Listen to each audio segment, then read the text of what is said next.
Thank you, all the TDC members, for the continued support. It really means a lot to us, and we very much appreciate it. Thank you. Thank you very much.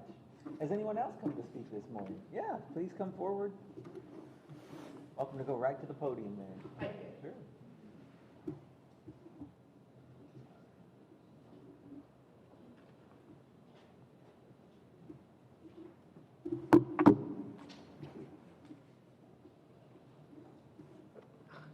Good morning, everybody. My name is Sanmukh Sam Swami.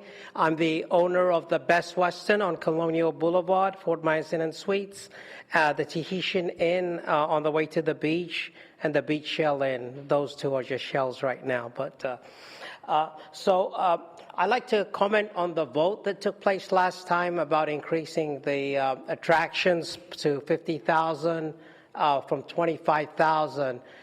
With a budget of 600,000, if I'm correct. So as long as it's 600,000, the budget, then I think I'm in agreement with that. I don't have any issues.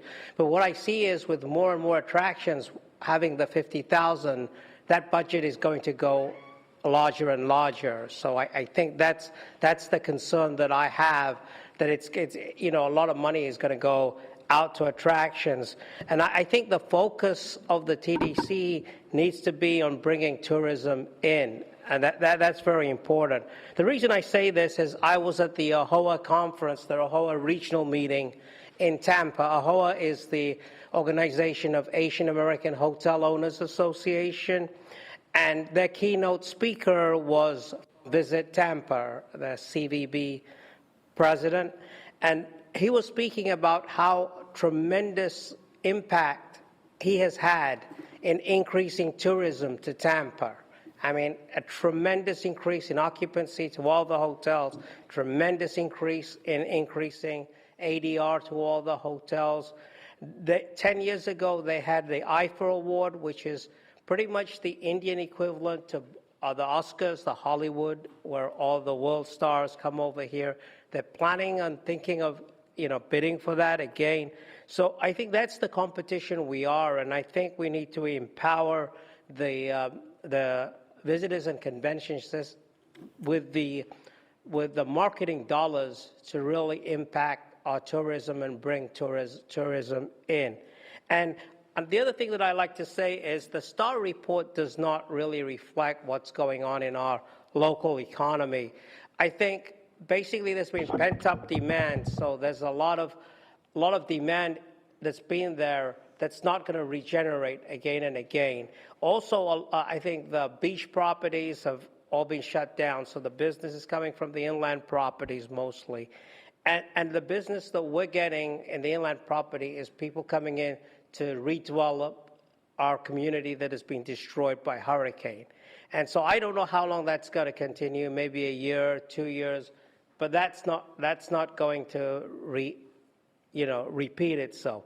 So I think we've got to be very cautious of how we do spend our money, because I think in the future, there's been memories of the shots of after the hurricane of these beach, and we've got to get those images out of the public mind when these properties do open, and it is. So we've got to spend a substantial amount of marketing dollars to market those properties and market our areas and change our images.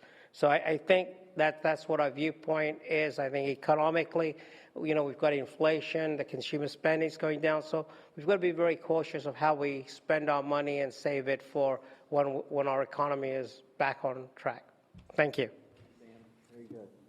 Anybody else wish to speak this morning? Okay. I see no further hands. Thank you very much for your comments this morning. At this time, we'll turn to municipalities to be heard. Are there any municipalities that would like to speak this morning? I see Sharon from Cape Coral.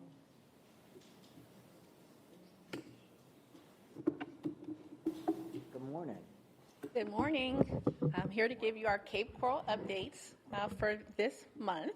So that means you'll be seeing me pretty often. I love that. So I wanted to talk about, we just were the site for the Arboricultural Conference, Trees Florida 2023. We welcomed the conference in our Westin Hotel. We had 400 participants expected, certainly a boost to our economy, and they had some networking events in downtown Cape. Happy to have them, and they, just expressed their wanting to support the area following Hurricane Ian. So it was a great event to host. They talked about a number of different things as far as building a resilient tree canopy and studies, and they offered some of their continuing education units as a component of this. So hoping to see more conferences come to the area. We had our tree giveaway June 3rd, and it was sponsored by State Farm and Arbor Day Foundation. We gave away all of our trees, just looking to, again, post-Hurricane Ian, replace some of the tree loss that we saw, and our residents had an opportunity to come and pick up a tree for their yards. And we had our Hurricane Preparedness Expo May 31st, which was a huge success. We had over 500 residents attend, close to 20 vendors that were there. About half of them were external. FEMA was there. We had some of the agencies representing businesses and support there in terms of SBDC and also the Chamber of Commerce. We had the animal shelter there, just a wide variety of different agencies to help in giving our residents some guidance in preparing for the hurricane. Certainly we understood the excitement about it, not excitement, but necessarily, but the interest from our residents, because, after Hurricane Ian, it was, certainly something that they weren't prepared for. We wanted them to get prepared for the new hurricane season coming up. So huge success, a few giveaways, and some items that we could distribute for hurricane preparedness kits. And we hosted our City of Cape Coral Business and Industry Roundtable. This was our first roundtable that we'll be holding monthly. It was held about 2 weeks ago, and our first industry that we hosted was lenders. We had a great opportunity to engage with our lenders, get an understanding of what's happening, certainly after there's developments that are happening in the market and, some tightening. We really wanted to get a good feel for what they saw, some feedback from them on our incentives and where they've seen some growth in terms of industries coming to the area. So very informative meeting. I think on both sides, we felt that there was great information we received as well as information that we were able to provide. Our next industry roundtable will be for restaurants. And with restaurants, we actually have a new restaurant that just opened in downtown Cape, Stone's Throw. And that restaurant, their investment was a total transformation of the space. And we are excited to have them as a new addition. Restaurants will be our next industry, so we're looking forward to talking to all of our restaurants in the area and getting some feedback from them and understanding how we can provide support. And I wanted to give you an update on the Cape Coral Quest. We have now over 3,100 people who have signed up, 4,536 locations checked. We've passed out 45 Sunsplash season passes, and those are provided for those who go through the entire process for the tour in the Cape Coral Quest app. And then we have 93 people who are added to the contest for the Westin Stay, which is kind of our grand prize. And I wanted to quickly just show you a video that was put together by our communications team that gives an overview of the Cape Coral Quest. Cape Coral Quest is a new way for you to explore the city and win prizes. Here's how it works. Once you download the app, pick a location from the list and make your way there. Solve the riddle provided in the app and you'll find the quest sign. Enter the 4-digit code and you've earned points towards your prizes. And post on social media with hashtag Cape Coral Quest. Featuring 30 different locations, there's a lot to explore. Hit 20 spots and you'll be entered for a chance to win a 2-night stay at the Westin. Visit all 30 and you've earned a season pass to Sunsplash. Scan here to play Cape Coral Quest.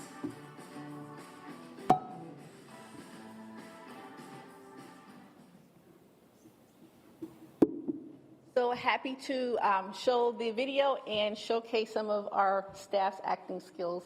That was Michael from our communications team that you saw there. So just wanted to provide some updates and share that there are some exciting things happening in Cape Coral. Very good. Thank you very much, Sharon. Thank you. Have any other municipalities come to be heard today? All right. All right, very good. Thank you. We'll move forward to the report of the executive director. Tam? So before I give my report, I want to give you a little life update. You may remember a very pregnant Amanda at our last TDC meeting, and here are Sammy and Gabby, who have joined us almost immediately after the TDC. They were born on the 15th of May, and we are super excited about our second set of twins at the VCB in the last year. So very excited about that. So congratulations to Amanda and Mike. Sweetness, for sure.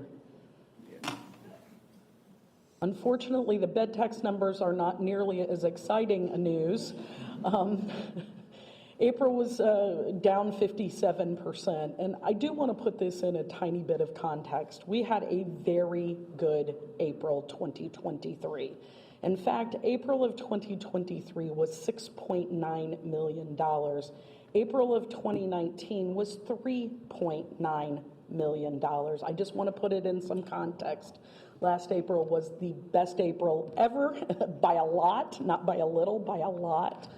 And, you know, I know seeing that 57%, it certainly shocked me. But then when I went back and looked at the numbers and put a little context around it, I didn't feel quite as badly as I felt when I first saw it. In terms of the year to date, that puts us down 46%, 25.almost 3 million through April. And then in terms of STAR, for the month of April, occupancy was down 2.9%, ADR was down 23% for a combined RevPAR decline of 25.2%. Key data numbers equally in the same vein, down. Occupancy only 27% in the vacation rentals, ADR at $190 and RevPAR at $50. Airport passengers also down about 20% at the airport, just under 1 million passengers. And then for the year to date, 4 million, down 17.9%. And that's calendar year, of course. Before I ask Brian to come up, I want to share a snippet from the Visit Florida board meeting that happened. What day was that, Rob? Was that Tuesday? Yeah, this was Tuesday. So I know Rob was there. The audio was a little off, but there's some exciting news. And at your spot, you have an invitation to join us at Governor's Conference. Well, I'm going to give you a really good reason to join us at Governor's Conference. Nick, will you play that little clip for me? We move over to Dan Rose, the approval of Florida Tourism Hall of Fame. Dan? Thank you, Mr. Chairman. The Florida Council of Tourism Leaders is asked by the Board of Directors to annual review and nominate individuals to be considered for the Florida Tourism Hall of Fame. This year we received 18 nominations for highly qualified individuals to receive this honor.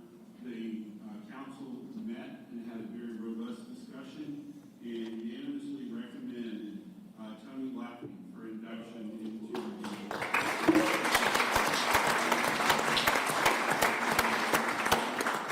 to make this motion for the induction of Tony into the Hall of Fame.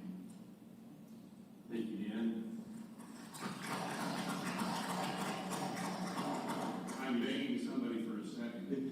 Melinda Horton, second. All in favor? Any opposed? Motion moves forward. Thank you very much.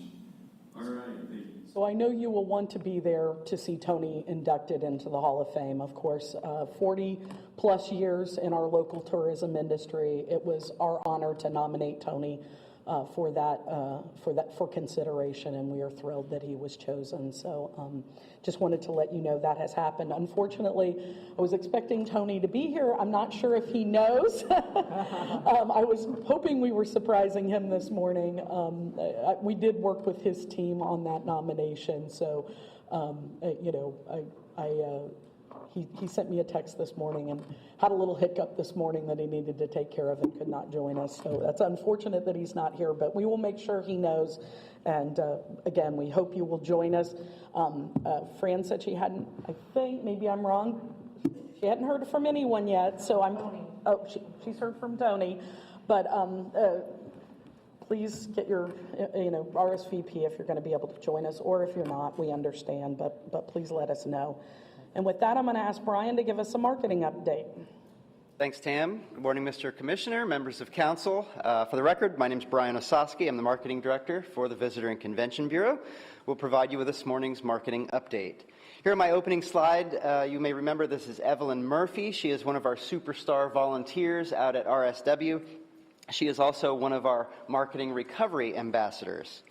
I'm going to kick things off this morning with just a very quick look at where we are in the post-hurricane marketing recovery roadmap. We are still in the excitement and anticipation phase where we are fully back in market with our media placements for summer and fall. We continue to target loyalists, look-alike audiences to those loyalists, and those travelers who fall into one of our persona groups. Our role right now is that we continue to encourage travelers to explore the destination that they've come to know and love. We have plenty of areas that are ready to welcome them, some new and improved already, and of course our primary role to increase consideration and the oh-so-important visitation. Our recovery campaign is of course under the umbrella of My Fort Myers. And you saw our ambassador, Evelyn, there on my opening slide, and that was Diana Stockbridge here on this slide. You also remember we have Rex here on the left, a longtime visitor. He's been to every single edition of the Island Hopper Songwriter Festival. And then David there on the right, he is the co-owner of the Arts and Eats Cafe. So this morning I wanted to introduce you to our next 4 recovery ambassadors, starting with our friend Kyle Moran in Bonita Springs. My Fort Myers is spending the day in historic downtown Bonita Springs, dining out with friends and enjoying craft cocktails, and capping it all off with intimate concerts at night. So here's an example of a print ad layout on the right, and we've secured several supporting images when we went through these photo shoots, like the one that you see there on the left. Again, he says, My Fort Myers is spending the day in historic downtown Bonita Springs, morning at the coffee shop, connecting with friends at art fairs or over dinner, enjoying cocktails and capping it off with an intimate concert. Then you can see how that translates to digital here. My Fort Myers is spending the day in downtown Bonita Springs. You'll note that we have reinserted the neighborhood markers in the print ads and in the larger digital placements that have the space to accommodate them. I do think later in my presentation you might see one of the ads still has the date versus the neighborhood marker, but those are cycling through. Next up, I'd like to introduce you to Jen White with Fort Myers Brewing. If you're looking for a sense of community, Fort Myers is the place to be. My Fort Myers is getting a beer, having some pizza, eating some chocolate, and getting lost in nature. Again, there's the print execution on the left, and the digital translations with the shortened version, My Fort Myers is enjoying a local craft beer. Next up, and this is definitely one of my favorites because this is a visitor and her family, the Matthews family. I wanted to share Fort Myers with my family just because it's the area that I loved growing up. My Fort Myers and all the memories that it brings back and sharing that with my kids as well. My Fort Myers is so much fun! Like I said, this is a third generation loyal visitors to our area. Here they're shown having a fun day out at Pop Stroke in Fort Myers. She says, My Fort Myers is spending quality time with my family. The area brings back memories from my childhood, and I get to share that now with my with my kids. Here again are the digital versions, shortened up to my Fort Myers is spending quality time with my family. And then last but not least this morning, Captain Brian on the water. My Fort Myers is Sanibel, Captiva, North Captiva, Cayo Costa, these very beautiful, pristine barrier islands that you can go to. I get to see amazing things every day. Then the print version for Captain Brian. My Fort Myers is exploring the barrier islands, collecting seashells, and observing wildlife in its natural habitat. And finally, the digital placements. My Fort Myers is exploring barrier islands.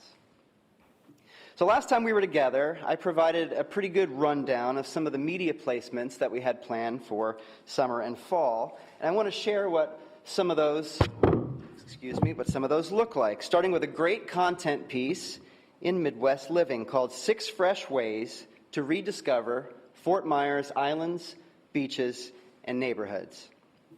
One of those ways, observing the wildlife, hitting the Southwest Florida Ale Trail, getting to re-know the River District, getting out on the water and exploring the Great Calusa Blueway, checking out our local arts and culture, and unwinding with a view. This is a lower funnel effort with our friends at Expedia. This is our refreshed custom landing page that we have. It, of course, features some of our neighborhoods there and our lodging partners who are participating with us on this platform. Of course, they fall under our umbrella, and then we cap it off with some user-generated content. For the weddings market, another unique landing page, custom landing page, this time with Honey Fund.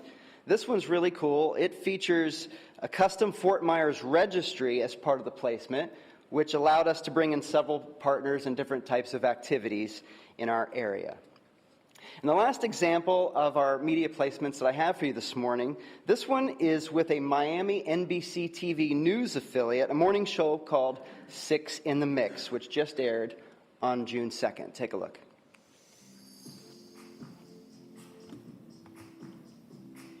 Despite Hurricane Ian's impact last year here in Florida, especially in the Fort Myers area, it continues to be one of the top Florida destinations for all families. Here to tell us more, we welcome Communications Manager Mary Johnson. How are you, Mary? Hi, good to see you today. I'm doing great. What a beautiful day. Wow. Tell us, what has Fort Myers been doing to rebuild in the last 7 months? You know, this community has been through a lot, and it is amazing to see and inspiring to see the resiliency and the strength that we have as a community who's come together. New businesses are opening every day. As you look behind me, we're here at the Edison and Ford Real Estates. The grounds are beautiful, lush. You can do yoga on the lawn overlooking the Coosawhatchee, visit museums, the lab. Those are the secret spots here. And it's really a lot to explore in this area, and we are ready for visitors. That's wonderful. What are some new things we can experience in Fort Myers? Okay, so we've got a lot going on here. As I mentioned, we're at the Edison and Ford Estate, which is just down the street from downtown Fort Myers, where you can experience history, historic buildings. You can also take in the many shops and restaurants, arts and culture, theater, things like that. But we also like to relax here and with nature. We can visit places like Fish Mouse Cypress Slough in Fort Myers, Dan's in Darwin National Wildlife Preserve,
course, Miami is one of our primary in-state drive markets for summer, as is Atlanta. And actually, Miriam and Ray Saraceno, our communications director, Leslie Ann Thompson, our marketing manager, they've already shot our second affiliate piece that will air in the Atlanta market here in just a few weeks. We really like these because these are running in a news block.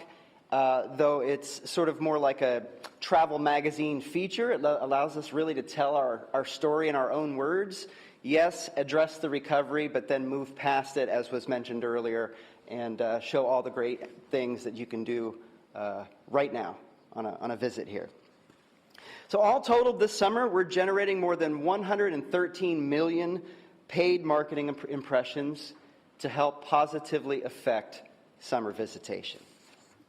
Now, in addition to our bigger brand placements, the team continues to do a great job with our social media content. I just wanted to quickly share some of the most recent posts that we've put out on TikTok and Instagram Reels, just to kind of give you an idea of what some of that looks like.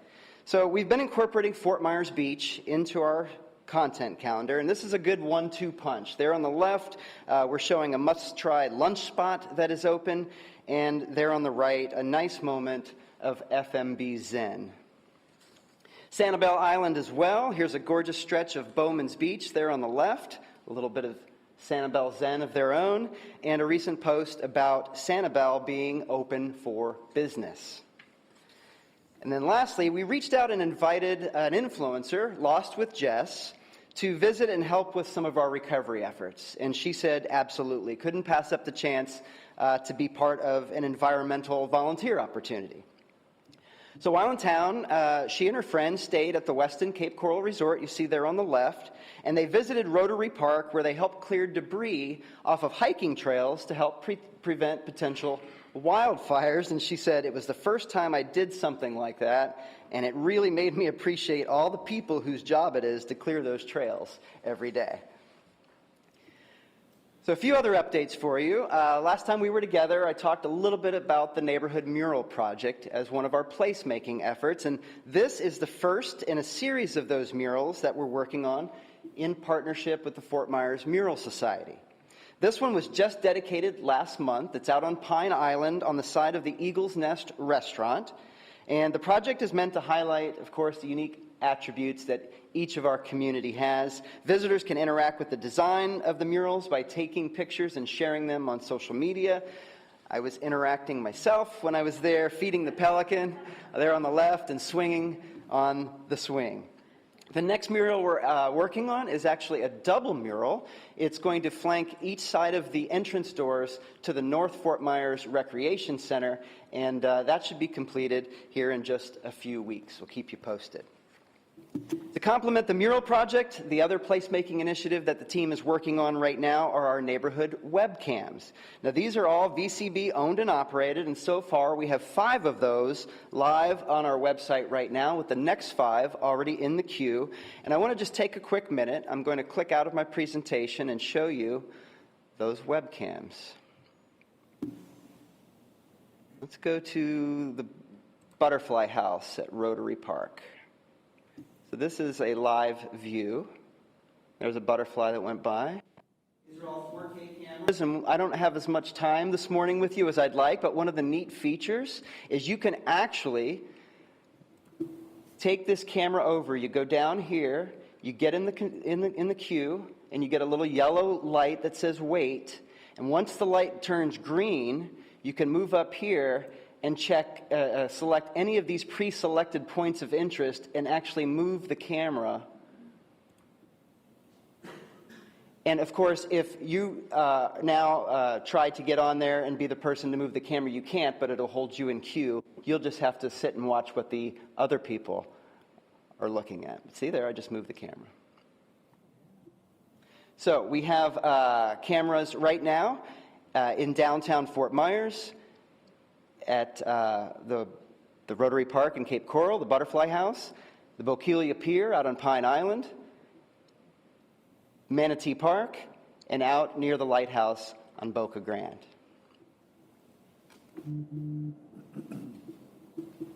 Thanks, Nick. I think I had it. Here we go. All right. All right, just some dates that I want to share with you as I wrap up this morning. You may recall that Ray Saraceno and I have shared with you about Peter Greenberg's visit. He was here before the storm to shoot a piece called Hidden Gems for his PBS travel detective show. Of course, most of that content became not so relevant after the storm hit. So Peter and his crew said they wanted to come back and produce a special report on our recovery, and that's exactly what they did. It's set to air on their PBS distributor station. That's a mouthful. Distributor station, WTTW in Chicago. That begins on June 24th. Then it'll roll out to other PBS stations across the country after that. It will also be available on Amazon Prime and Apple TV Plus this summer. So as soon as we know the local air date, we will let you know. Another date I want to make you aware of is September 22nd, which is the opening day for this year's edition of the Island Hopper Songwriter Fest. Now, our friends at iHeart have secured a new national sponsor for this year's festival. Now, Island Hopper runs on Duncan. Also new this year, Cape Coral will be part of the mix for the first time in the festival's history. We'll have performances at the Westin, actually 3 venues at the Tarpon Point Marina. We have some awesome ticketed experiences planned this year for Island Hopper: sunset cruises, a chef's dinner, music on the Mound at the Mound House, and some other fun events. Now, the Island Hopper app will be available next month in July, and everyone who downloads will have a chance to win a stay at our prize sponsor, the Diamond Head Beach Resort out on Fort Myers Beach. If you are a lodging partner, you should load a lodging deal for the festival right now. And we've also secured our headlining artist for this year's Pink Shell Pool Party, and that will be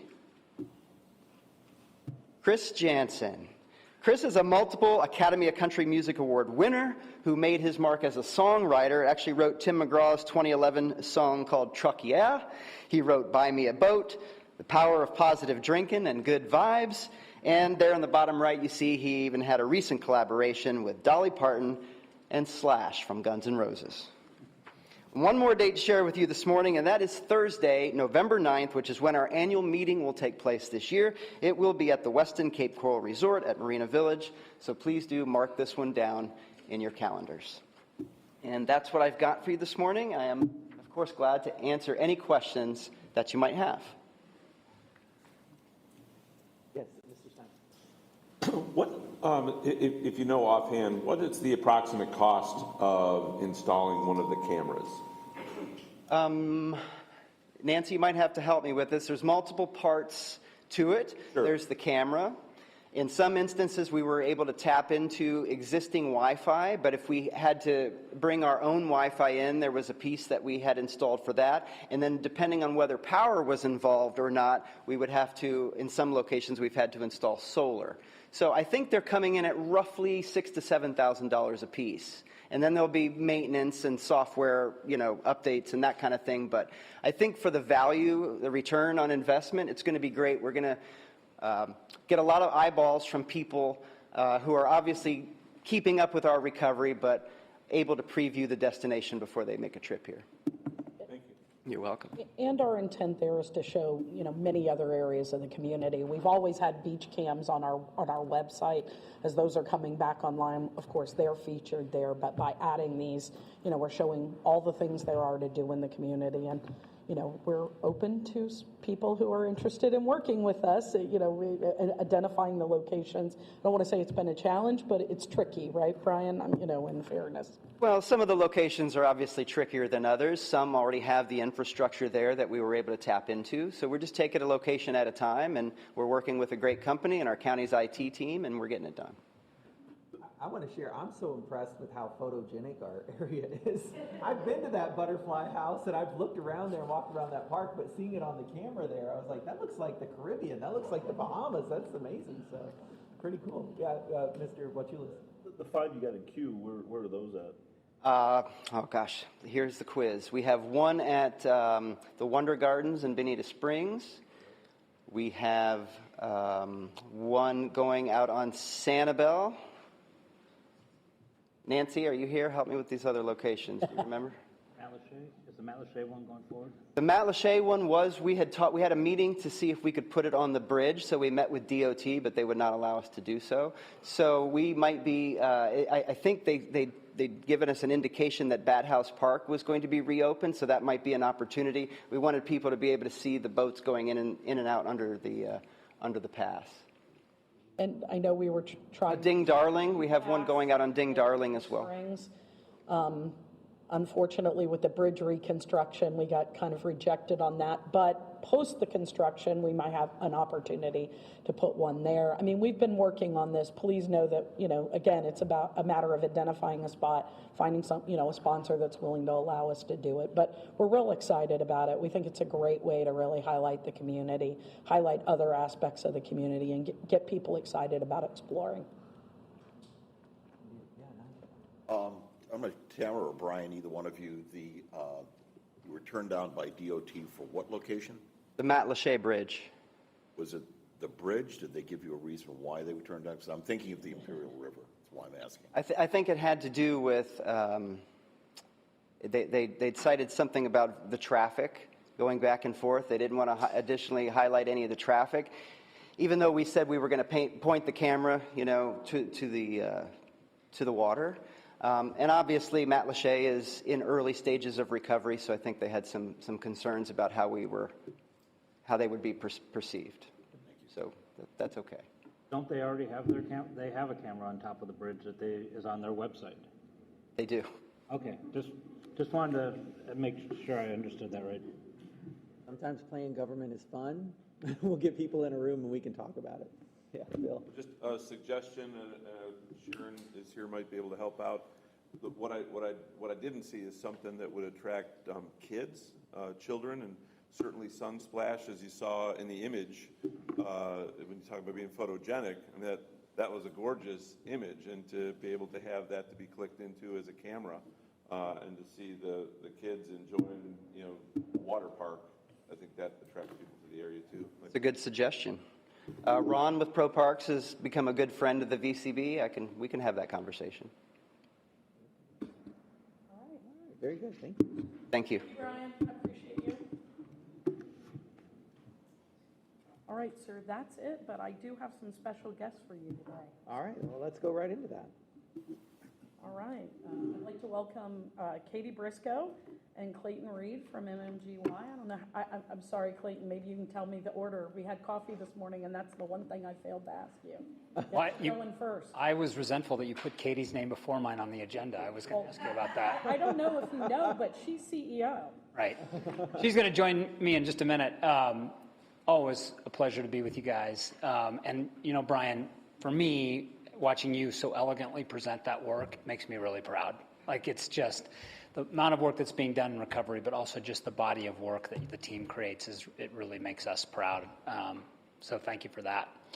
As you know, I like to come in and give you an update and how we're seeing the macro travel universe. But I have friends out at Sanibel and Captiva who are in the middle of recovery, and you mentioned it, that people really come together, and you see that in these communities time after time. But it's also recognition that there are parts of our community that need tourism now, and there are parts of our community that are still needing time to recover before they welcome those visitors. And we recognize that as well.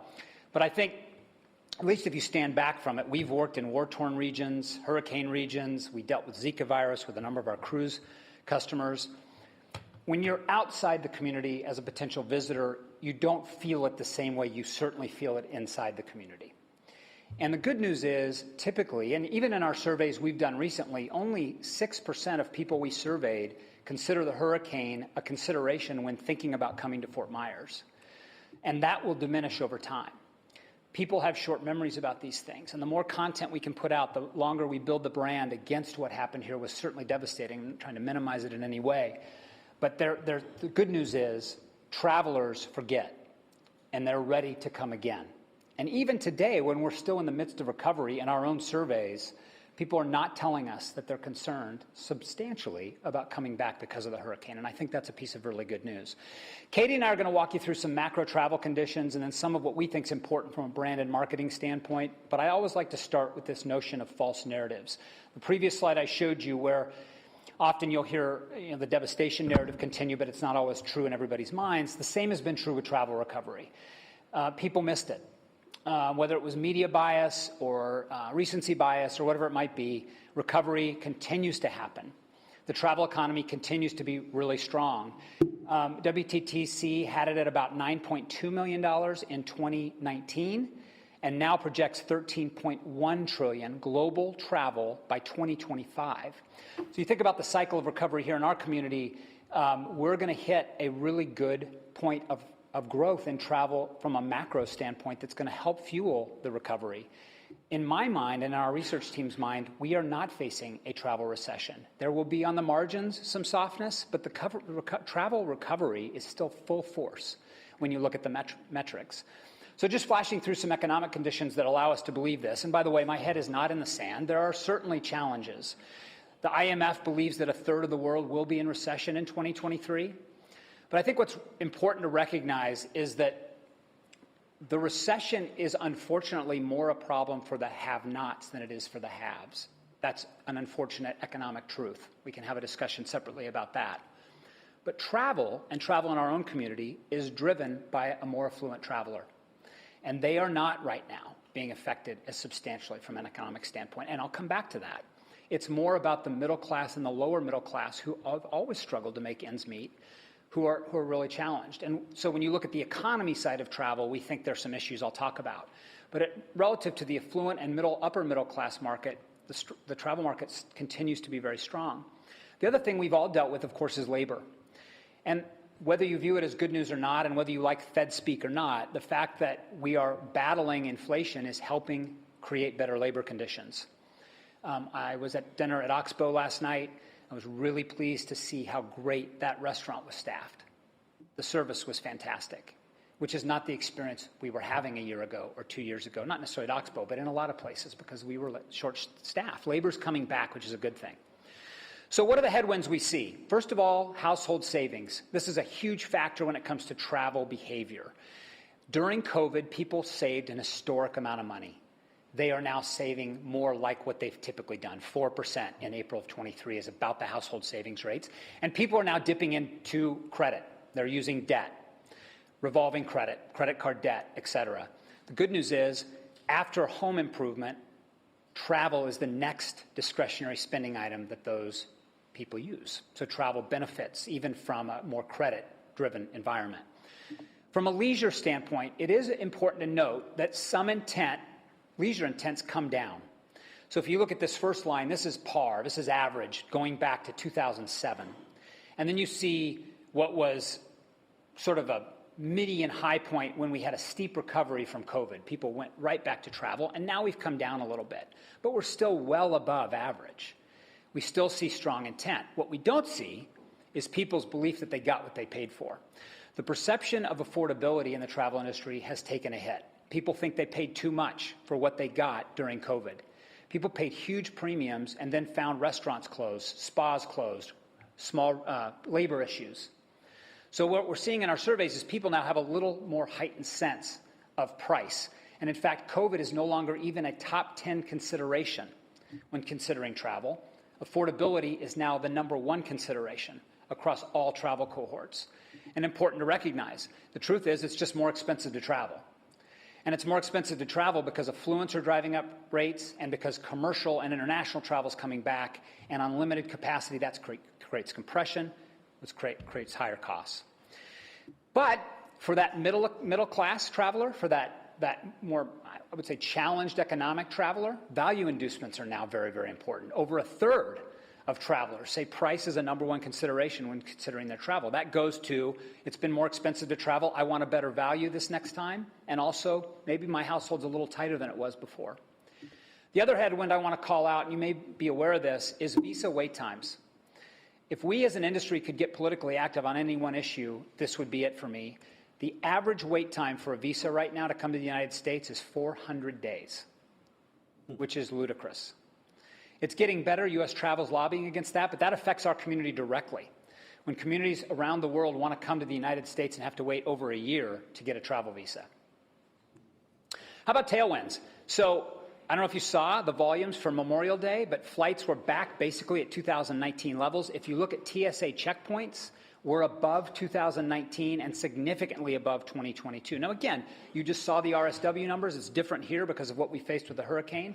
But the macro trend is that volume is coming back. Part of that is that route maps are changing. This is going to be very good for Lee County. During COVID, airlines moved to smaller equipment into smaller communities. Think about beach locations are very small, mountain communities are very small, out of major cities and out of major destination resorts. They're moving those airplanes back to the more traditional routes, like RSW, like New York City, like Los Angeles. That's actually a good thing for our community as people's sentiment changes back to major city destinations, where people are no longer in the same numbers wanting to go to Europe and they want to domesticate their leisure travel in the United States. There's also China. I don't know if you know this, but 200 million Chinese traveled internationally in 2019, 20 million traveled in 2022. By the end of this year, that volume is going to be close on a run rate basis of about 150 million travelers. India is now the nascent travel community in the world. The 5th largest global economy, an average age of 27 years old, and they have 140 million passport holders. Over a third of the U.S. population in India has a passport, and they are going to travel big time over the next 5 years, right as we're bringing this recovery into the community. And meetings are back. We heard about Cape Coral and some of the meetings that are happening out there at the Westin. Meeting planners are bullish again. This is a great community for what's happening in the meeting space. People want to get back together. And again, a false narrative when people thought, oh, we'll never meet again. It's all virtual. Nobody wants to travel for meetings anymore. We're seeing exactly the opposite. In one of our surveys, 20% of business travelers said if they don't get out of the house, their marriage will suffer. So to me, that's the most important data point in our surveys. And then for Jeff, because I know Jeff's going to speak here in a minute, the amateur sports community, you know, SMERF, typically the S in SMERF stands for social travel, but I'm lobbying to make it sports travel because amateur sports is on the rise in such a significant way, and certainly we benefit from that in this community. And I think that's a very nice tailwind for us here in Fort Myers. And broadly, the travel economy, as I said earlier, since the pandemic around the world is still very strong. This is from Scott Kirby when he appeared on CNBC, basically making note of the false narrative. Look, if I didn't hear you talking and I just looked at the actual data, I wouldn't even think about recession because that's not what we at United Airlines are seeing. So how do we think about this going forward? What is going to drive people? One, they want control back. During COVID, they lost it. Two, they want reliability back. During COVID and their travel experiences, they didn't have full reliability.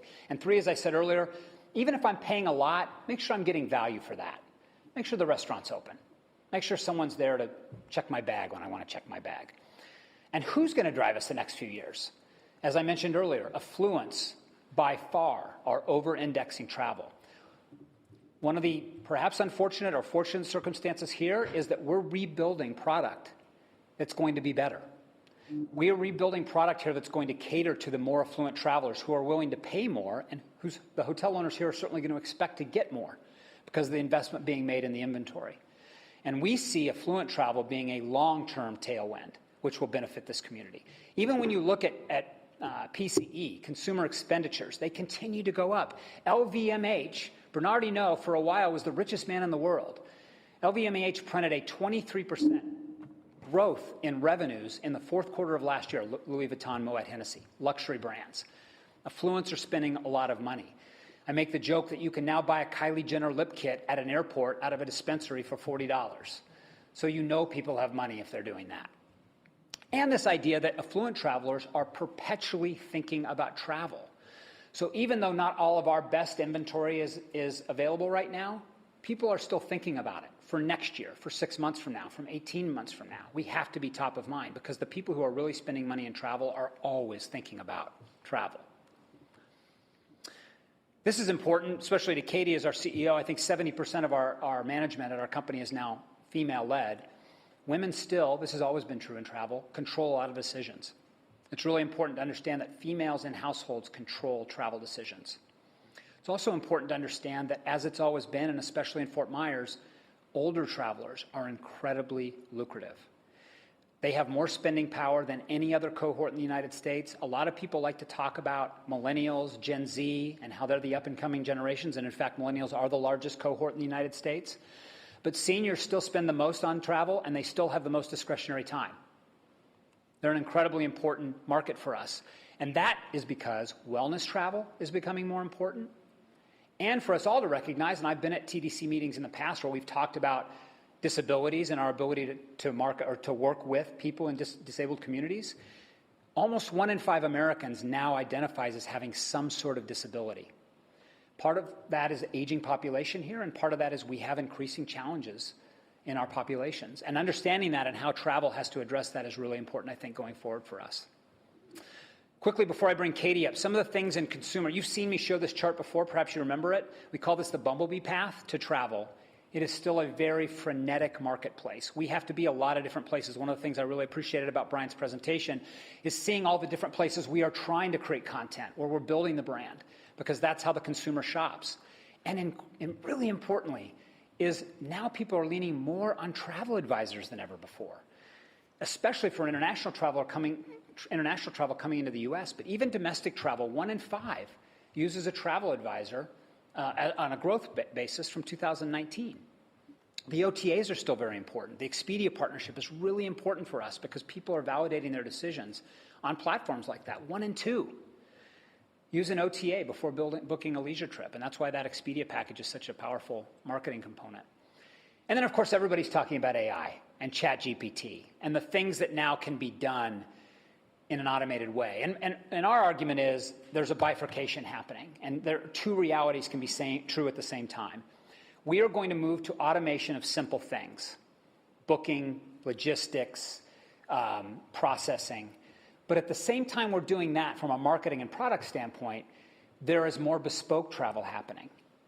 Google, Expedia, and others are creating custom customer service platforms where humans are actually involved. So both are happening at the same time, and I think that's important, especially in the affluent market, to understand things like Google Map app is great, but at some point people still want to talk to a travel advisor or a human many times when they're talking about spending a lot of money on a vacation. So I'll let Katie come up and talk to you about some of the other disruptions, and then I'll come back if you have questions for me at the end. Thank you. Good morning. Such a pleasure to be with you today. Clayton's being modest. He was actually promoted to executive chairman in January. So he left a hole to fill, which I am so pleased to step into. And some of our work that we do with Brian and the team is really the proudest work that comes out of our organization. So I'm going to spend a few minutes talking about innovation in this space, how it's impacting travel, and how we're continuing to see consumer behavior evolve. And this is either the part that just scares everybody, but how we like to look at technology is that what we're trying to create in this sort of convoluted space of travel is to really continue to create a frictionless experience. And how can we leverage that technology to do so?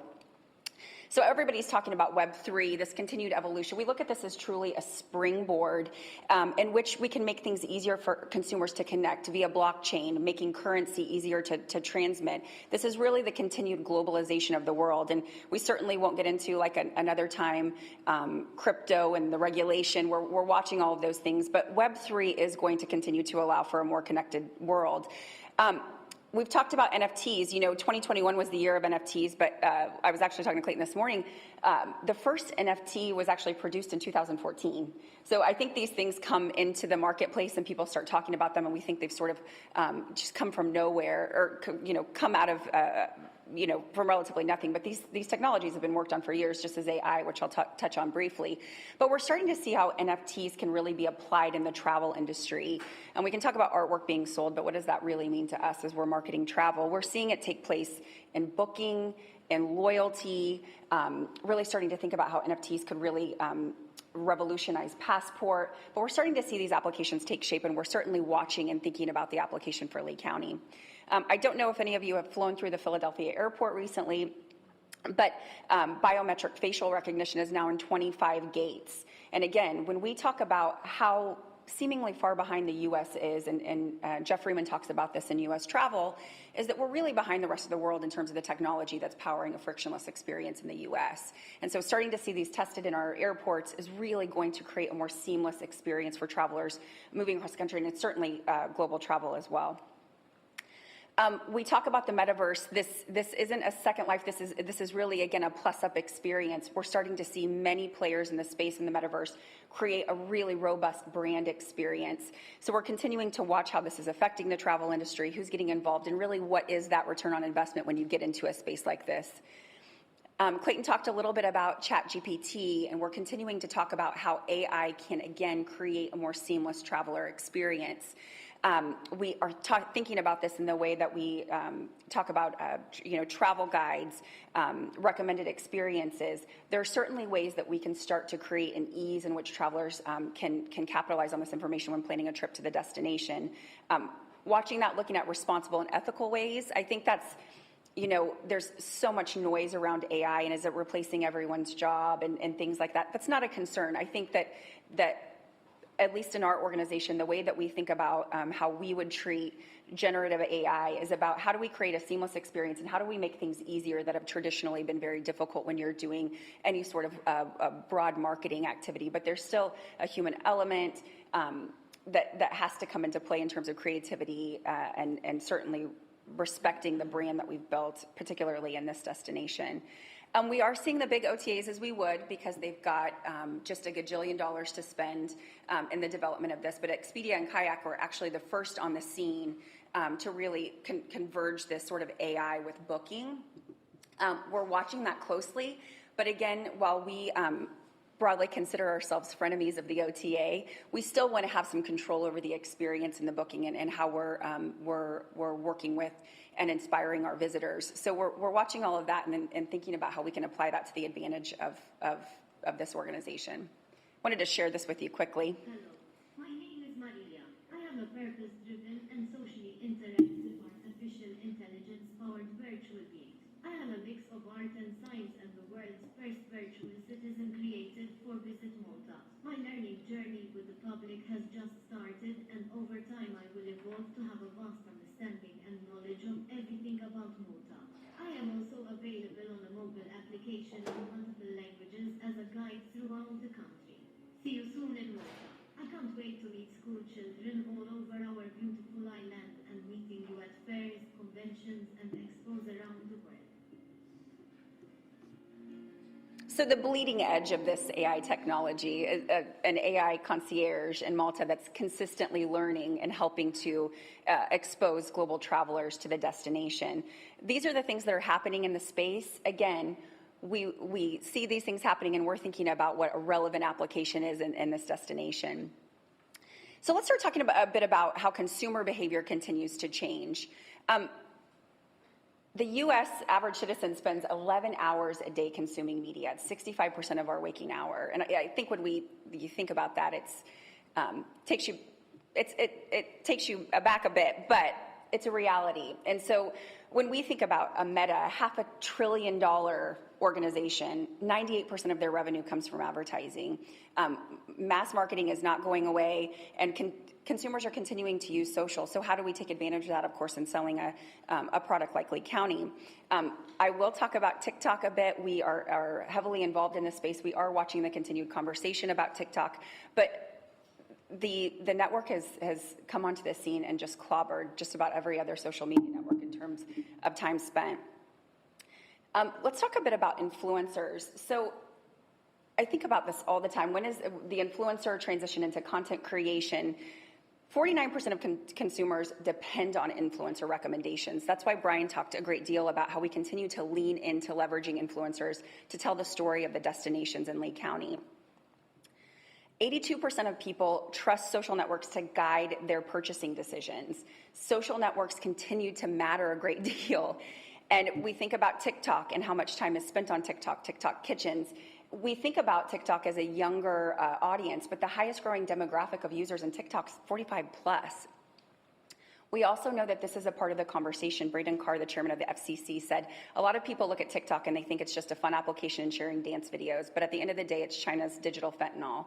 This is the conversation that's happening, and of course happening around state, local governments about how to think about TikTok and its influence on our society. Again, we're leveraging this, being opportunistic where we feel like we can continue to promote the destination, but we are watching this conversation, and we'll continue to evolve with Brian and the team about what's in the best interest for this destination. We will talk about this until we keel over, but brand matters, and I think Clayton touched on this a bit. As this destination is in the process of rebuilding, the strength of the Fort Myers brand is incredibly important to have in the marketplace. People prioritize their decisions based on their knowledge of the brand. Well over half of travelers believe that they should personalize their buying experience. The personalization piece, the incredibly strategic marketing efforts that Brian and team are putting in place are because we know our consumers, we know who are visiting, and they want a personalized experience. We're continuing to see some really interesting things happen, and I wanted to share this because of the product that's now coming into the destination as you rebuild, is that we're really seeing this convergence of lifestyle and hotel, and really this affinity and brand building in the hospitality space that is a really unique opportunity, I think, in this destination.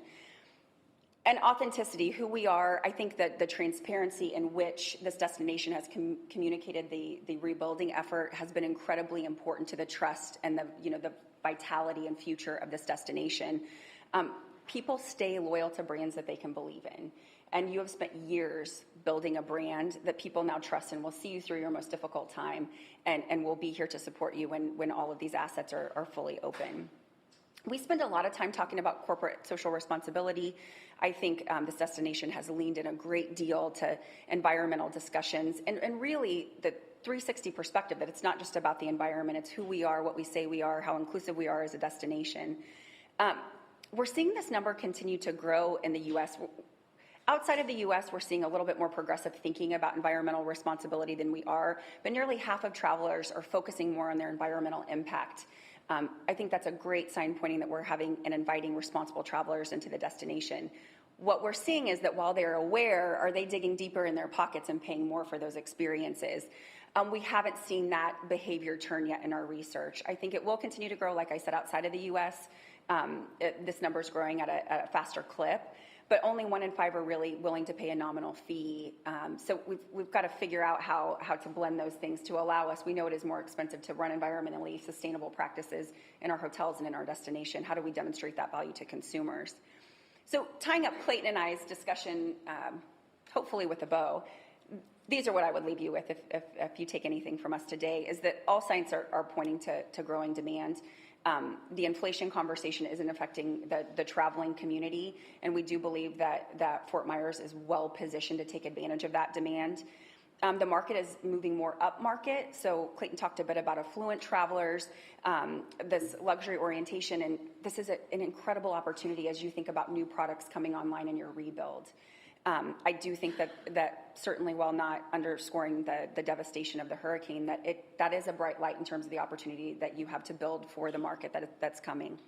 The U.S. outbound market's turning inward. We saw a lot of international outbound travel. We're going to see a lot of that travel domesticated this year with the travel season. Again, an opportunity for Fort Myers. And the investment, I'm a travel marketer, so you're going to hear me say this, but I do believe it's true. I've seen brands step out of marketing when they're rebuilding, when they don't have all of their assets online, and it is a huge mistake. So investment in the brand and its values aren't optional. We have to create, and these bespoke marketing programs that Brian and team are leading are for the moment, in the moment, and a real authentic look at what it means to come experience this destination in this moment in time, and will continue to evolve, of course, as the destination reopens. And again, I've been including this in some presentations because I think this goes to the AI conversation and the automation and technology that's starting to drive the global travel industry. But I love this quote that hearing is listening to what is said, listening is hearing what isn't said. And I think we have to be thinking about that, of course, as we're talking about the messaging coming out of the destination to consumers. Thank you for the time.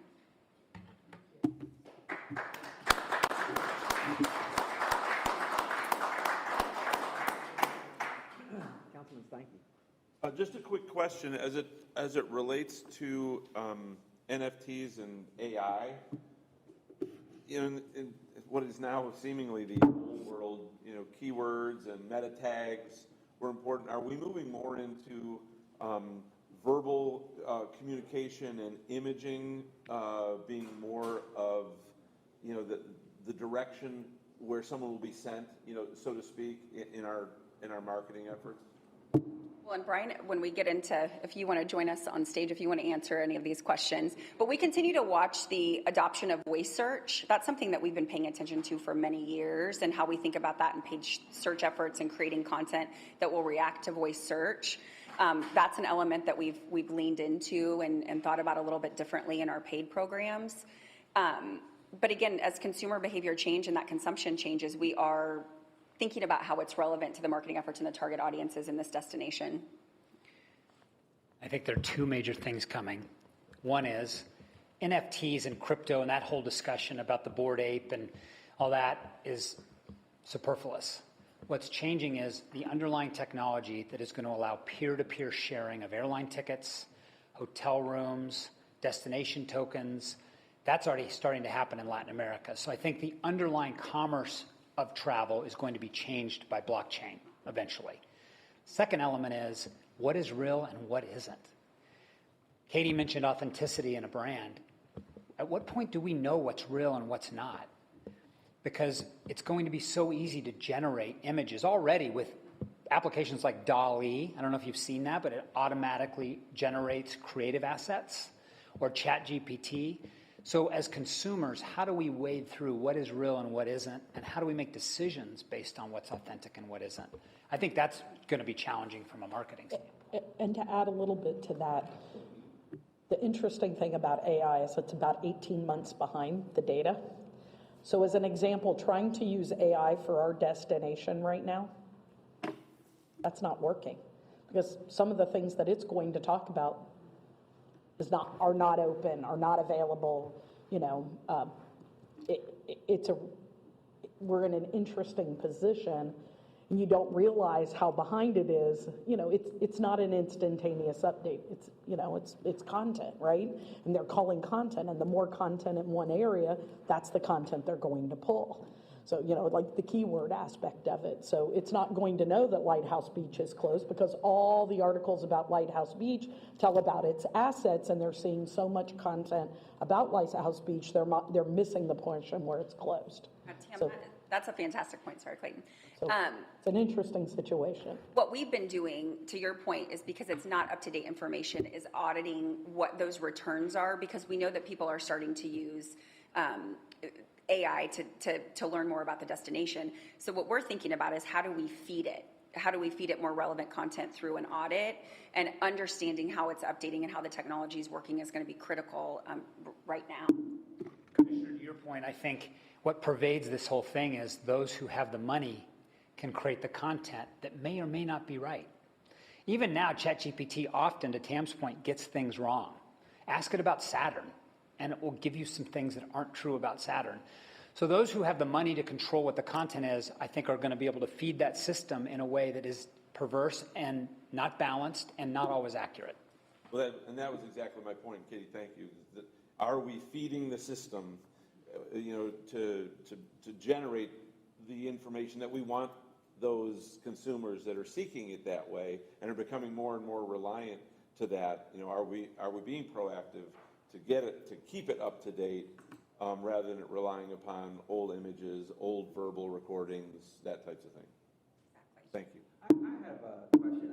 First of all, I love the presentation. I really like the influencers part of it, and then the emphasis on testimonials too. I think people really are looking for that testimonial right now. You're spot on with the fact that the women make the purchasing decisions on travel. My wife and I are actually getting out of town this weekend, and she spent the last several days, weeks trying to figure out where we were going and all of that. And she reads the reviews, and she definitely looks at the videos that you can find on YouTube or whatever. So, I mean, I'm seeing a lot of those habits. I guess one thing that I want to know, how big is the upside on the luxury travel market? I realize it makes a lot of sense if I'm a business to get fewer people who can spend a lot more money here. Obviously, that's fewer customers to serve, but obviously the value that the profit, the margin that I'm making off them makes a lot of sense for me as a business. But when I think about families like my own, with 2 kids and definitely middle class, I have nowhere to go anymore. I really don't. I can't go to Disney World anymore. I can't afford that. I can't do $700 to $900 a night on the beach anymore. Where do I go? Is there an opportunity out there for some market to say, we're a good family-friendly market? And I know the government can't legislate this, and I'm not suggesting that by any means, but is there an opportunity out there to hit that middle-class family that can't afford anything anymore, but could still do, $250 a night? Wait, I have a thought. Yeah. Well, I would say there are those communities today, and even those communities have charged huge premiums. Yeah. So if you look places like Pigeon Forge, Branson, Missouri, what I would argue are drive middle-class destination markets were charging huge rate premiums because the demand was so significant.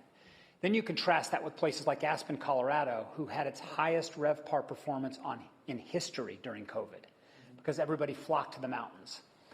So I think there's a whole ethical, moral debate about this. The business debate, even if you look at the reports from today, you see 2.9% occupancy reduction, but 47% bed tax collection reduction on rate. And to me, the new product in this community and the way in which the economy is moving over the next couple of years suggests that the money is going to be in the affluent traveler. That's not to say there aren't still products, even in our own community, that make sense for an economic-minded traveler. Inter-island hotels, even some of the beach product. But I think what's happening with the recovery is going to demand higher rates anyway because of the cost of rebuilding, and that's leaning into an affluent market in many respects. And I guess, maybe to put it even more plainly, is there a big population of affluent travelers? Because I look at that and I'm like, who can really afford to spend $10,000 on just the room for the week? And I'm like, I know there are some people, but I don't know that it sounds like there must be. You guys know the demos. Oh, you're right that it's a small community, but they're the ones doing all the spending, and there's limited capacity right now for those kinds of experiences. That's why people went to Branson and still paid $200 a night to stay at an economy brand, because there was so much demand. And I think that demand will ebb in the middle market, but the affluent communities where they still have a lot of money. They will, yeah. And I think, in fairness, these things ebb and flow. And what you're really talking about is that there is just consistent travel in the luxury market. That they are not as affected by shifts in the economy and the change in the value of the dollar. And if you're looking for that consistency, that's an area where consistency can be achieved. By the way, I'm sure Jeff will tell you that families come here to play baseball and stay at many of our brands and pay a decent rate to do that, but they're not always families of means. They're not always affluent travelers, but they're making that intentional commitment to spend that travel dollar around amateur sports, for example. Well, and there is definitely our measures to continue to drive inclusivity around travel and the experience. One of the conversations that I've been having recently is about how do we partner with educational institutions, because if you think about a spring break trip and the demand during spring break that you might be spending $10,000 to take your family to Florida, and that's not reasonable for many families, is how do we think about being a partner in the way that, travel is education, the travel experience is education beyond the quality time and the meaningful relationships and the quality of life it creates, is how do we start to have those conversations potentially with educational, how do we create more flexibility for families to travel as opposed to just very specific periods that drive extraordinary demand and cost? I was just you're right. It is so expensive to travel right now, but it just emphasizes you better deliver on that experience. That's why I didn't give a plug for Guest First training. Guest First, it's why we got to have that training. Otherwise, if you don't deliver, they ain't coming back. They're not going to come back to us. I've said it. It doesn't matter how good the marketing is, right? The experience has to be there. Because it is expensive. Anything else from the board? Great presentation. Thank you very much. Thank you very much. All right, so next is the report of the Sports Development Director, Mr. Milking.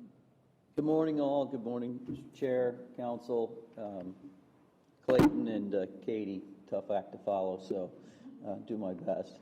We'll go through this fairly quickly, making up a little bit of lost time since I unfortunately was not able to make the last TDC meeting, but we're going to go through January, February, March of 23. You'll see on the presentation that January generated a little over 14,000 hotel room nights through amateur sports, 13,000 sports visitors, $6.3 million in direct visitor spending. Some of our key events that we hosted was some fantasy camps. Perfect Game came back on MLK weekend. That was their first return to Lee County after the hurricane. Normally they were here, would have been here during the holidays for a very large event. We decided that with the room inventory challenges and our field challenges that we would push their return back to January and MLK weekend, and it turned out to be very successful. And so you'll see that in January we did have the most events that we'd ever had at 19. There you can see the bar chart. We're surprisingly and very happy that we're up near the top of our production as compared to previous years. And in all things being said, that January was the first time that we really started pushing the return of sports tourism. So we're thrilled that people came back to our community, filled the available hotel rooms, and had a good experience while they were here. February was our best February that we've ever had. 10,000 hotel room nights, 8,000 sports visitors, a direct visitor spend of $3.4 million. That was really anchored by the expansion of Roy Hobbs' Sunshine Classic. If you'll remember, Roy Hobbs had to cancel his entire World Series in October and November because of the storm.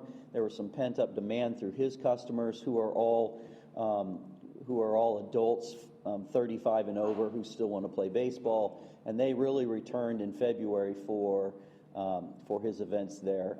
We are still trying to climb back into the Florida youth soccer market there at Kelly Road.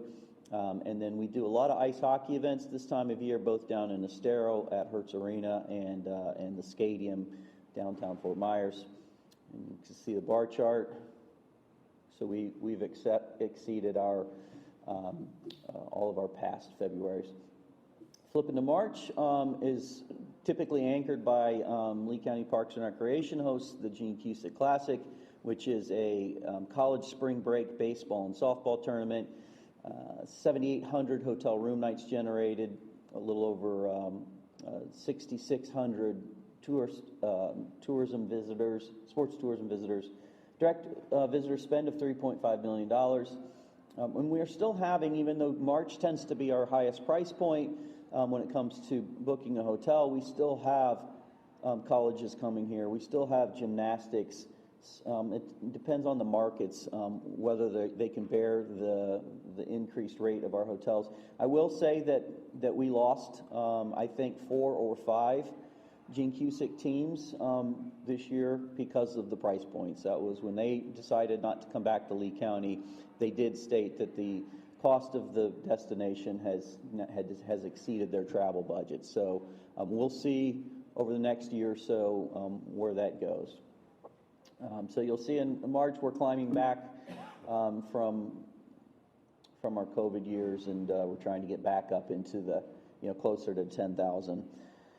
So that's the 3-month report. I will announce that and during March, of course, we hosted spring training. I don't know if I have reported in this meeting. It's gone to our Board of County Commissioners and our county leadership, but there were reports that spring training was down in Lee County, and it was down in Lee County compared to past years. But when you looked at the entire state, we had an incredibly healthy spring training product. The Red Sox finished second in attendance to the Yankees, and the Twins finished fourth in attendance, both generating over 100,000 fans and paid spectators. So the economic impact through spring training, although down a little bit, was still the top. Having 2 of the top 4 spring training teams in the state of Florida out of all the 15. I think still says something about the strength of our destination.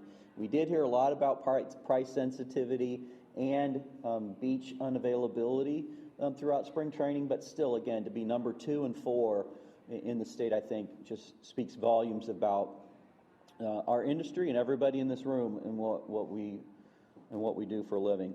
Finally, I'll mention that we wrapped up a successful Florida High School Baseball State Championships, where we were able to crown the 7 classes of high school baseball champions. And let me just say that that is the perfect example of how our community works together and how Lee County government works together, all the different departments and all of our sports tourism partnerships.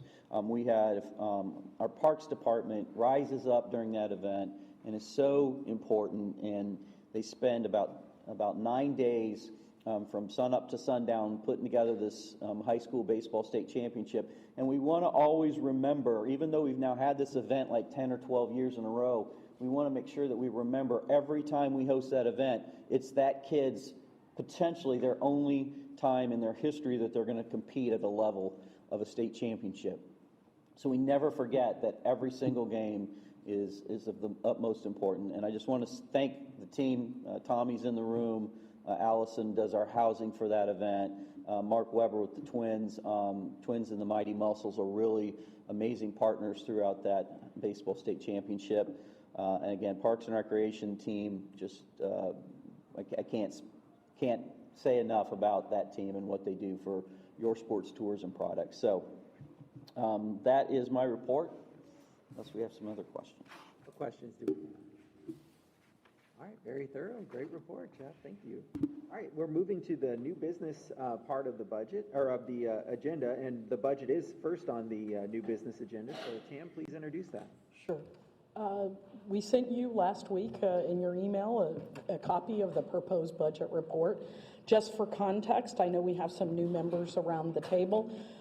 That is the budget we have submitted to county administration. It's being considered as part of the budget process by the Board of County Commissioners and is set for their full review in their September hearings on the budget. But we want to present it to you and ask for your acceptance on this proposed budget. As you will see in the slide above, budget, we pretty much held the line on our budgets from the current year to the next year. There's a few variations that dropped the VCB operating budget about 1%, mainly due to some projects that we've put on hold in terms of some renovation to our offices and equipment. And then I think, Jeff, you had a little bit of savings in your budget as well. Again, about 1.5%, I think. But overall, the budgets are pretty similar to the ones this year. We've held the line on marketing and other things. And happy to answer any questions you may have, but hopefully the report was pretty self-explanatory. What do you need as far as action on this one then? A motion? Motion to recommend the board approve the budget. Okay. Would somebody like to make that motion? I'll make that motion. Okay, motion from Mr. Whitfield, second from Mr. Wells. Any discussion on this? No? All right, I see no discussion. Are there any objections to the motion? No objections. That motion carries unanimously. Thanks, Tam. Absolutely. All right, next item is the request to reallocate beach and shoreline project funds. Nancy going to introduce this? Nancy stepped out about an hour. Okay. All right. Well, I'm going to invite Bev up. I think we had Ehab on our, Ehab is our director of facilities, but I think he had to step away, and so Bev is going to present this. Bev Dearborn. Hi, Bev Dearborn of Facilities. We would like to transfer $100,000 from one project to another one. We would like to, this is the Matlacha Bad House restroom. This is how it was before Hurricane Ian, where it's fine and dandy and people can use it. It's by the Matlacha Bridge. Let's see if I got this right. This is after it got damaged by the hurricane. You can see how the pavers are down, the platform is down. The building is actually leaning towards the water. So what we would like to do, and I'll show you one more picture, hopefully. And you can see here at the bottom, the footer is off to the side. And if we have, and there are holes in the seawall, so the water's coming in. And as more water comes in, the fill comes out. The building could actually fall into the Pine Island Sound. So we're requesting to move money that we had set aside for lights at Lynn Hall Pier that we can't do because of the damage, is to move it to here to do temporary repairs to stabilize both the seawall and the building, to keep them standing and from falling into the water. So that's what we would like to do, is move money to this. The county will pay for the design with another funding source to get it up and going, and then we're just asking money to stabilize. Okay, so the money is just to stabilize. Question about what is the long-term repair plan for this? We will then go through the whole FEMA contract procedure and get the full design and get the construction done, and we're going to ask for reimbursement with FEMA to do the whole fixing it up and getting it back up and running. Do we have an estimate on how long that might take? It could take, we're thinking maybe a couple years to go through the whole entire process. Great. I see Councilwoman Smith and then Jay. Yes, thank you. I spoke with Andrea and Beth, isn't it? Is that correct? I'm sorry. I'm sorry? Your name, Beth? Beverly. Beth. I spoke to them prior to the meeting because one of the questions that I had is if this had been part of the facilities with FEMA doing any sort of inspection for reimbursement, because as we went through our previous beach and shoreline, if one of those items was part of your package, it was deducted out of any contribution that we considered. And you had indicated that this, in fact, has not been inspected by FEMA, and the timeline is passed, so it could not be inspected now. So that was a big question for me, because we weren't allowed to use that funding in any other projects that didn't incorporate some of the FEMA potential reimbursement funds. Yes, FEMA funds have not been requested for this. Mr. Johnson? I had the same question. Okay, gotcha. Oh, bingo, boom. Has there been an RFP done to determine the cost of doing what you're asking for, and can it be done for the $100,000?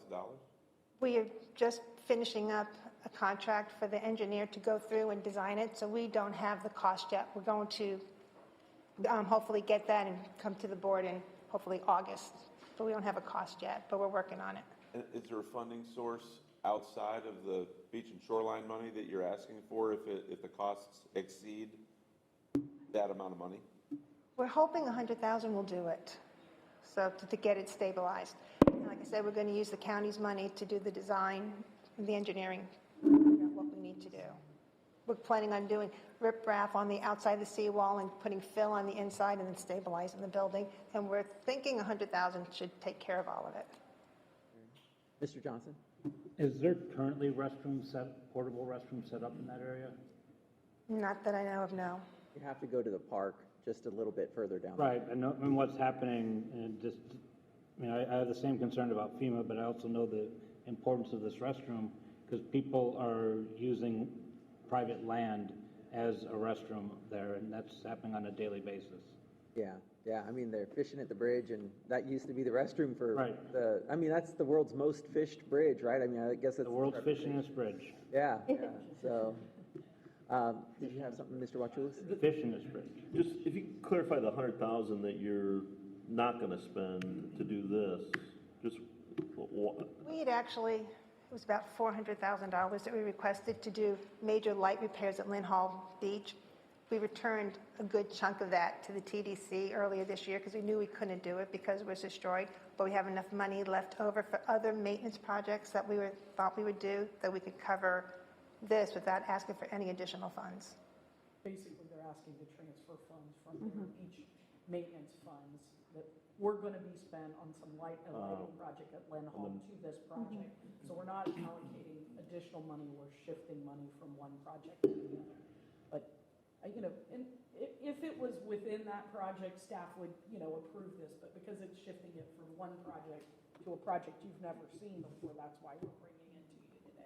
Mr. Wells, real quick, and then Mr. Allers. I don't really have any issue at all with the movement of the funds, but I guess my question would be, why was it not submitted for a FEMA repair back in the time frame that you could do that? We did not realize how bad the foundation is. When it was looked at previously, it looked like it would be okay, but once we went through and really saw it, it was in much dire condition than we thought. Thank you. Your Allers. Mine is similar along that question. You answered that, but my concern is, are you putting good money after bad? Is the long-term goal to save this building? Yes. And can it be saved? I'm guessing it's in a V zone. So can it be saved? Can you get permits to be able to rebuild the building? So if you're spending money to save a building that can't be saved, I'm not sure if that's always a good idea. The reason we're doing it is to save it. So we believe that this can be put back in working order and be fine. You have the parking, everything will be back in running order in the future. Again, I have a little bit of concern. I could tell you that we've dealt with a bathroom issue on the beach, specifically grade level bathroom like this, where it wasn't allowed. So I would be concerned that if the county could permit this through, the state would allow it, or even FEMA would allow it, to be able to be built back the way it is. So talk to us, Bev, about what conversations you all have had to try and answer that question. Which if the requirement is now we have to have it elevated, we will do that. The plan is we can only do what we're allowed to do. If the permit requires it to be higher, we can do that. We will build it higher and have it up to code. Because is it historic? Is it a historic building, or why was it? Because it was something that was saved, right? Or Yes, it was a restaurant, I believe, at one time, and then we fixed it many, many years ago. Well, there's certainly a way to do it without having to elevate it. You have to dry flood-proof it, but just if you're looking at filling it in, trying not to create more damage than help if you're going to have to redo something like that. If you're going to have to dig up the foundation to dry flood-proof it or do things like that. I just trying to raise awareness that if you're putting $100,000 into something that you're going to have to essentially tear down and rebuild, it's concerning. Mr. Wells, and then back to Jay. I was actually under the impression that the money primarily is going to shore up the shoreline. Yeah, we're going to fix the shoreline so they can rip wrap in the front, fill in the back, and then have the building, stabilize the building so there's no chance of it falling over. Yeah. And then. So let me ask the question this way, Beth. So the $100,000 that you're going to spend to shore it up, if you had to elevate that building, is any of that $100,000 a waste? No, because the building, if we don't do it, the building is going to go into the water. You have a strong storm because the holes are going to keep getting bigger and the fill's pulling out and that building is slanting. It won't survive. I think to clarify, the $100,000 is to stabilize that site, right? You're not, this is not $100,000 on the building itself. It's on that shoreline stabilization. Well, in the building. And I don't know that I know the answer to this, but if this building is part of the historic district of Matlacha and it's a contributing building, as long as that much of the building exists, it can be built back where it's at. It doesn't have to be elevated if it's a contributing building within the historic district. And I can speak to that, having contributing buildings in this historic district, and how that lies. So that's the question that needs to be answered. If it's a contributing building in the historic district, it can be built back as is. And based on what I've heard today too, and correct me if I'm not recapping it correctly, but based on what I've heard today, the $100,000 on the shoreline stabilization is not good money after bad, because the shoreline's going to need to be stabilized. That seawall's going to need to be fixed, and that's really where the money is going to. Yeah. It just so happens that it'll also keep the building from collapsing while we work on the repair. Yeah, that makes, to me that, it's up to you all to make that recommendation to us as commissioners, but I'm not offended by it. I'm not either. Yeah, so. I'm comfortable. We've had to have some beach and shoreline on Sanibel to protect, and that protects the roadways going through, so this doesn't make me uncomfortable.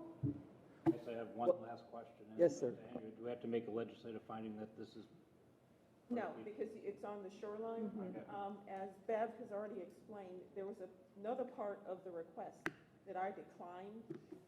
So that's why this part is in front of you. The other part was declined because you all could not fund that part. That being said, I'll make the motion to fund that, to approve the moving of the funds to this All right. project. So that motion for approval from Mr. Johnson, the seconds from Councilwoman Smith. Do we have any further discussion on the item? Are there any objections to the motion?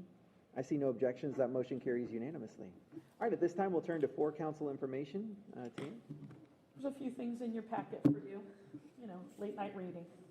I have a question on one of them for you, Okay. not to drag this on. Go ahead. And one of the articles you gave us talks about the pipeline of upcoming hotels. How do hurricane repairs fall into that pipeline? Because some of them are now rebuilds. I'd have to get to it. It's near. Sorry, I'm going to have to go look at what I gave And, you. Is it from Star? Yeah. How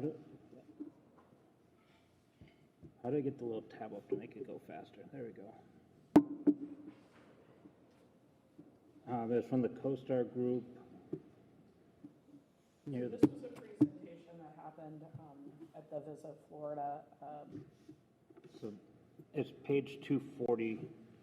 Yep, I'm Actually, getting yeah, no, it's way back there. It's actually, That's the entire state of Florida? it's actually 241. We're showing the Fort Myers and what's under construction. How does reconstruction and rebuild from the hurricane fall into that, or does it not taken into account at all? I don't know that I can answer that question. I believe, Jay, that would be projects that have been identified. Yeah, I can answer those Are ones. in the process. So I don't think anything, This is Star, so this is projects that, the source of this is Star. Right, So these are hoteliers or developers that have come and, they've asked for reports, they've pulled the data. This isn't hotels coming back online, this is just new construction. Well, I'm not so much, there's some coming on, like you'll be coming back online, but then there's buildings that were completely destroyed and have to rebuild. I'm just wondering if those fall into that pipeline, if that's on. I don't That's on believe so. top of Yeah, it. that I don't know. That's my question. Because I think you've heard them say when they've presented to us in the past, only about 45% of what we, Right. is in the pipeline comes to fruition, Absolutely. in the timeline that we've identified. And so, because those projects get delayed, other things happen. Absolutely. So I don't believe anything there's nothing that would relate to potential rebuild. Until Okay. it's a firm project, it's not gonna be on this list. The financing market right now, you couldn't get $1 right now to build a hotel, so it's a mess. I think that, again, this relates to, the length of the recovery. The cost of money is a big issue for us, for sure. Absolutely, thank you. Sorry to delve so deep. No, it's okay. I just was like, what are we talking about? Now I remember the slides. Gotcha. All right, well, let's go around the table for the TDC member items. Let's start with Ms. Cronin. Thank you, I appreciate that. Well, although women tend to be the travel decision makers, and with past Mother's Day, happy Father's Day to those of you who have fur babies or real babies, and that's all I have. Oh, thanks. That's great. Mr. Johnson? I must fall in that 14% because the men make the travel decisions in my household. Household of one, I want to point out. And therein lies the rub. So, yep. So, happy Father's Day to those that celebrate, and have a good day.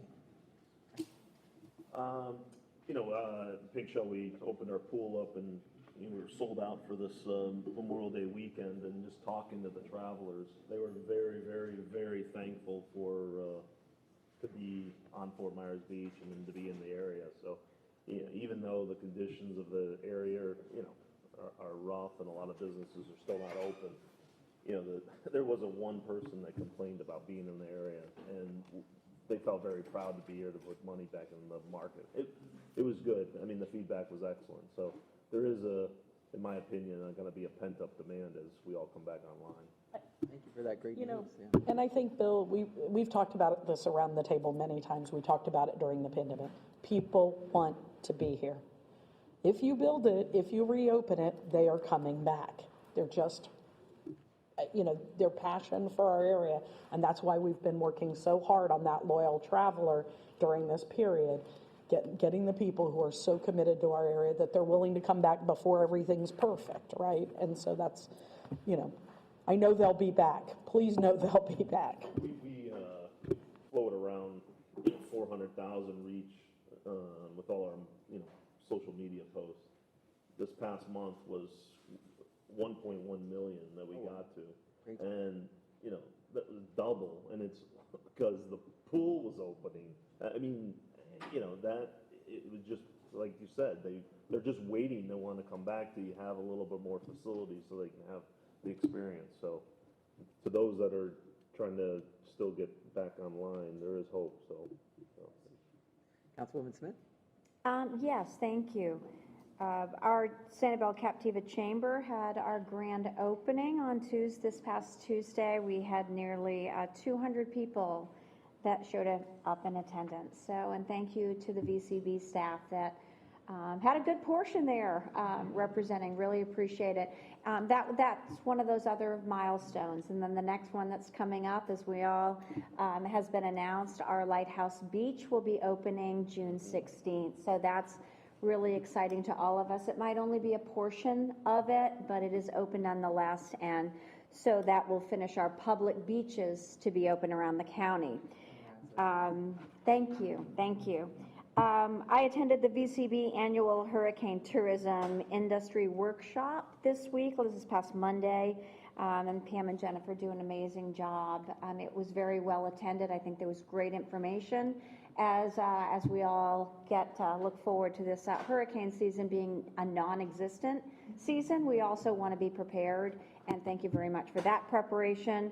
The City of Sanibel will be holding ours. We do that annually on 6/23, June 23rd, from 1 to 3. That will be live broadcast on Facebook, and it will be live in person at our Big Arts, which is where we've been holding all of our city council meetings and all of the other municipal meetings. In media, if any of you had the opportunity, Ding Darling was on CBS this morning in their Moment of Nature. So take a look, take a breath, and realize how beautiful it is there. And I think that was a really nice, what? I had it playing before we came. Oh, yeah. I was supposed to say something about it and now realize I But did it. here we are, and anyone can go on, and it was really very, very well done. It was all about nature, no human. I will say that we've really been encouraging any media to come to our island. I'm still hearing when I talk to people, I think I need to stay away. I shouldn't come. We want to be careful. Please come. I know Fort Myers Beach and ourselves, we want to see those people coming to support our businesses, support those beaches that everybody loves. So we will continue to encourage. I know we're working with the VCB on trying to highlight some of these areas, come and stay in Fort Myers, come and play on the islands, because this summer, as I'm going to say to every meeting, we're going to continue to need that business. So we appreciate that. We need to let the peeps know we're open, might be limited, and we want people to understand the visitor expectations when they come and visit, and know, like so many people said, and MMGY indicated, when the hurricanes pass, it's gone, and people think everything's okay. In other areas it are, and we just want people to understand what we are and what we are not throughout Southwest Florida, and there's so much to offer here. And finally, we just wanted to give you a heads up. Next year is going to be the City of Sanibel's 50th anniversary. So we will celebrate that. It's going to be a multi-month celebration. The actual date is November 5th, 2024, which happens to be the election.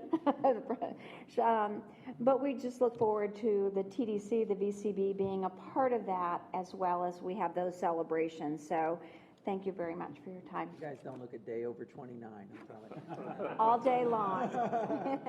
I wish I was 50.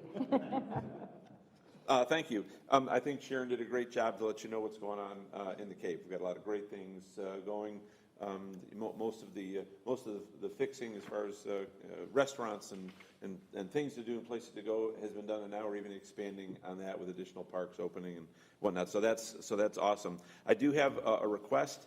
In previous meetings, I questioned the denials of funding, and it was explained that certain things weren't allowed to be funded without something else. We got the legal departments together to further understand that, and in that process it was determined that according to statute that an analysis that needs to be prepared to afford the funding of that has to be approved by the TDC. It says that the professional analysis, that independent professional analysis needs to be done, has to be performed at the expense of the County Tourist Development Council. And so our special projects coordinator was asking what would need to be done to get that approved, to have that analysis ordered, done, and paid for by the TDC, so that we can apply for that funding. And maybe his best, he says it would be very helpful for you to inquire how Lee County TDC would like the city to request this type of analysis to open additional possibilities for bed tax supported improvement in the Cape. So how do we do that? I have an idea for you. Perhaps you could request from the TDC to direct Tam to prepare an agenda item for a future meeting that we could vote on that analysis. So if the TDC agrees with that should be a future agenda item. That way, if it goes on a future agenda, we'll all get a chance to get the background and the briefing and the ability to review it before we vote on it. So that, okay. Well, I would appreciate the support of the council for that request to have it on our next meeting if possible. Okay, so that's a motion by Councilman. I can't make a motion. Oh, that's right. Okay, so somebody would have to make that. Mr. Wells. Okay, Mr. Wells makes that motion, and then I only have Mr. one Johnson request. seconds. Can we have a little bit of, can we say for a meeting this year and maybe not the next meeting, just to give us a little bit of time to get? Motion maker agrees?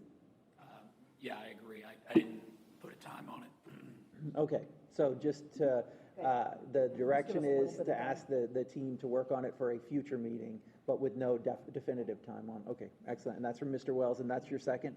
That's from Mr. Johnson? Amendment as amended. Very good. All right, any discussion on that item? Okay, I see no discussion. Are there any objections?